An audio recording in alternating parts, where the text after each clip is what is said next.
Assalamualaikum warahmatullahi wabarakatuh. Halo mahasiswa ekonomi syariah, perkenalkan saya ada di kelompok 8 yang merupakan salah satu mahasiswa dari Institut Agama Islam Negeri Kudus yang akan mempersembahkan video materi dengan tema hukum kepailitan guna memenuhi tugas aspek hukum ekonomi syariah. Yuk simak videonya sampai akhir.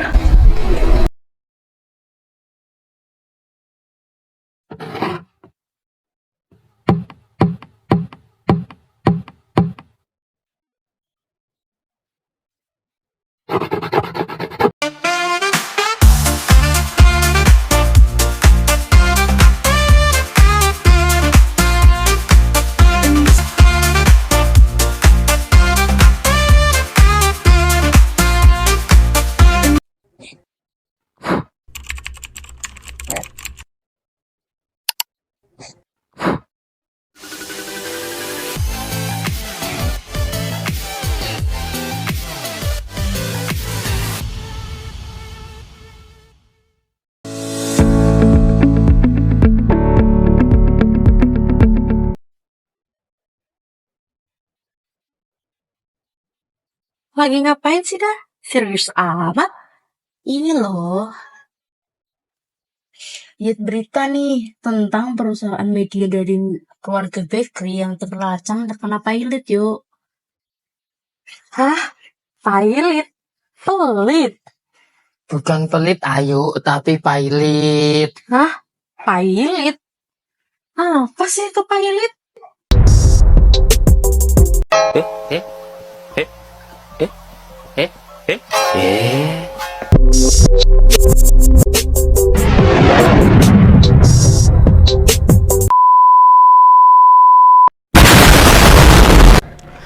Di sini saya akan menjelaskan tentang pailit. Pengertian pailit. Pailit dapat diartikan sebagai suatu keadaan debitor dalam keadaan berhenti membayar utang karena tidak mampu. Kata pailit dapat juga diartikan sebagai kata bangkrut. Pailit sering disinonimkan dengan kata bangkrut dan memang pada kenyataannya dalam KBBI pun demikian. Pengertian pailit berbeda dengan kepailitan menurut R. Subekti dan R. Citra Sudibyo. Pailit adalah situasi di mana debitur menghentikan pembayaran utang memerlukan intervensi hakim untuk melindungi kepentingan kreditor. Secara hukum, pailit juga berarti sita umum atas semua kekayaan debitur untuk kepentingan semua kreditornya. Nah, selanjutnya adalah kepailitan dan penundaan kewajiban pembayaran utang atau PKPU. Kepailitan terjadi ketika debitur tidak mampu membayar utang yang telah jatuh tempo. Proses ini dimulai dengan pengajuan permohonan ke pengadilan niaga yang akan memutuskan status pailit debitur.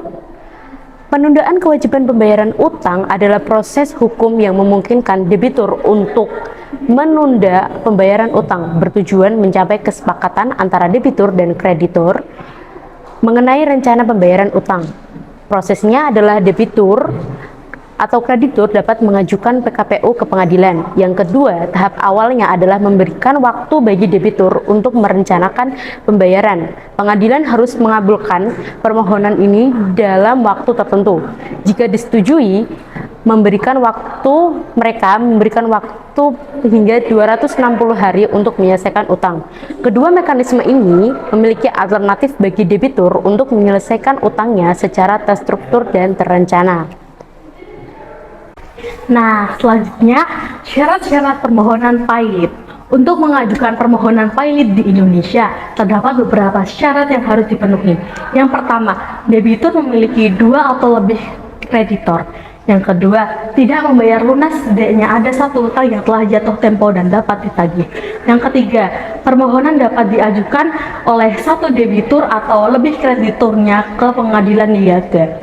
Proses ini telah diatur dalam Undang-Undang Nomor 37 Tahun 2004 tentang kepailitan dan penundaan kewajiban pembayaran utang. Next, dalam Undang-Undang Nomor 37 Tahun 2004 menetapkan pihak-pihak yang dapat mengajukan permohonan kepailitan adalah 1. Debitur. Seorang debitur dapat mengajukan permohonan pailit sendiri jika debitur memiliki lebih dari 1 kreditur. dan tidak mampu membayar hutang yang telah jatuh tempo kepada salah satu atau lebih dari kreditur. Yang kedua adalah kreditur. Salah satu atau lebih dari kreditur dapat mengajukan permohonan pailit jika debitur memiliki dua atau lebih dari kreditur dan tidak membayar lunas sedikitnya satu utang yang telah jatuh tempo dan dapat ditagih. Yang ketiga, kejaksaan. Kejaksaan dapat mengajukan permohonan pailit atas dasar kepentingan umum, seperti jika debitur melarikan diri dan menggelapkan harta kekayaan. Yang keempat adalah Bank Indonesia. Bank Indonesia berwenang mengajukan permohonan pailit jika debiturnya adalah lembaga bank. Yang kelima, Badan Pengawas Pasar Modal. Badan Pengawas Pasar Modal mengajukan permohonan pailit jika debiturnya adalah pengusaha efek atau bursa efek atau lembaga keriling dan penjaminan, lembaga penyimpanan dan penyelesaian. Yang kelima adalah Menteri Keuangan. Menteri Keuangan dapat mengajukan permohonan pailit jika debiturnya adalah perusahaan asuransi, dana pensiun, atau badan usaha milik negara yang bergerak dalam bidang kepentingan publik. Saya akan menjelaskan akibat pernyataan pailit. Yang pertama, kehilangan hak menguasai aset. Setelah putusan pailit, debitur kehilangan hak untuk menguasai dan mengurus harta kekayaannya.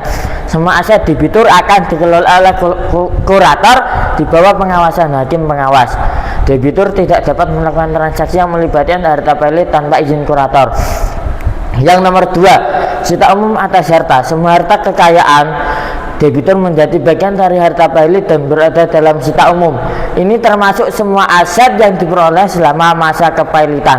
Yang ketiga, pembatalan perbuatan hukum. Jika debitur melakukan perbuatan hukum yang merugikan kreator sebelum putusan pailit, kreditor dapat meminta pembatalan perbuatan tersebut melalui pengadilan. Hal ini diatur dalam pasal 41 Undang-Undang KPKPU. Yang nomor 4, pemberian hak kepada kreditor. Kreditor memiliki hak untuk mengajukan permohonan kepada pengadilan untuk meletakkan sita jaminan atas kekayaan debitur sebelum putusan pailit diucapkan. Dan yang terakhir, dampak pada utang baru. Utang yang timbul setelah pernyataan pailit tidak dapat dijamin oleh kekayaan debitur, sehingga kreditor baru tidak memiliki klaim atas harta pailit. Berikutnya ialah prosedur kepailitan. Terdapat 8 prosedur yang harus dilalui untuk memperoleh pernyataan pailit dari pengadilan niaga. Yang pertama, pengajuan ke pengadilan. Pengajuan permohonan pailit kepada ketua pengadilan dalam hal ini wajib menggunakan kuasa hukum berlisensi kurator advokat untuk didaftarkan ke panitera pengadilan. Yang kedua, penyampaian permohonan pailit. Panitera menyampaikan permohonan pernyataan pailit kepada ketua pengadilan paling lambat 2 hari setelah tanggal permohonan didaftarkan. Hari sidang akan ditetapkan dalam jangka waktu 3 hari setelah tanggal permohonan didaftarkan. Yang ketiga, sidang pemeriksaan permohonan kepailitan. Sidang pemeriksaan akan dilakukan dalam jangka waktu paling lambat 20 hari setelah tanggal permohonan didaftarkan. Yang keempat, pemanggilan debitur oleh pengadilan.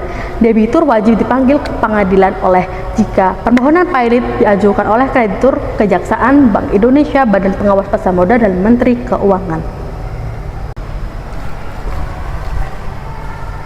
Nah, yang kelima yakni pemanggilan kreditur. Kreditur bisa dipanggil ke pengadilan jika pernyataan pailit yang diajukan oleh debitur juga terdapat keraguan dalam persyaratan pailit yang perlu dipenuhi. Yang keenam, pemanggilan debitur dan kreditur dengan surat kilat. Pemanggilan atas debitur atau kreditur akan dilakukan oleh jurusita dengan surat kilat paling lambat 7 hari sebelum persidangan dilakukan. Yang ketujuh, putusan pengadilan terkait kepailitan.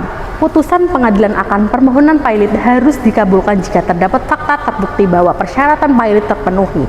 Putusan tersebut paling lambat harus diucapkan dalam 60 hari setelah didaftarkan. Yang kedelapan, pembacaan putusan.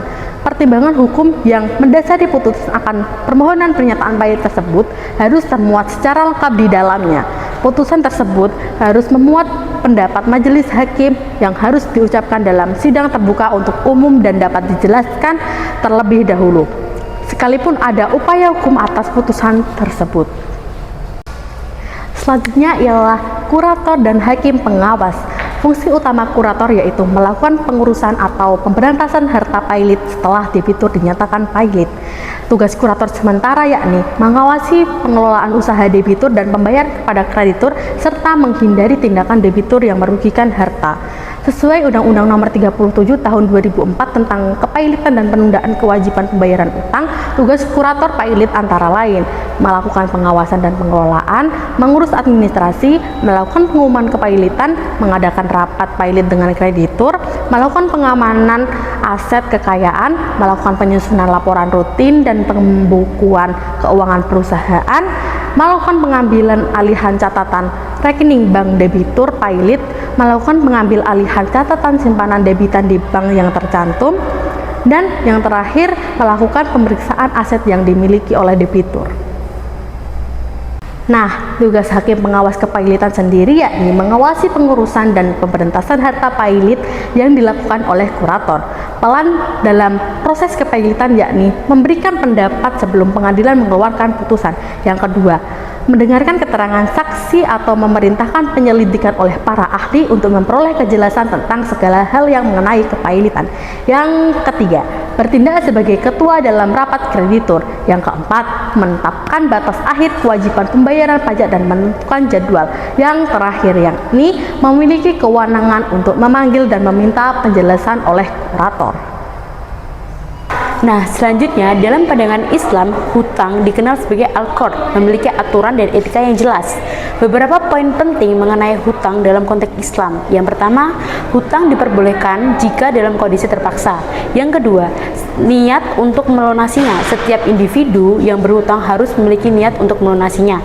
Yang ketiga, kewajiban membayar hutang adalah kewajiban yang sangat diutamakan dalam Islam. Menunda pembayaran utang tanpa alasan yang jelas dianggap sebagai kezaliman dan haram, terutama jika si debitur mampu membayarnya namun tidak ingin membayarnya. Yang keempat, hutang yang tidak dapat dibayar menjadi dosa yang besar. Yang kelima, sikap terhadap pemberi utang, yaitu Islam mendorong sikap saling mengetahui, saling membantu dan antara pemberi dan penerima utang. Yang keenam, pencatatan uang. Al-Quran menyarankan agar setiap transaksi hutang dicatat dengan jelas untuk menghindari perselisihan di kemudian hari.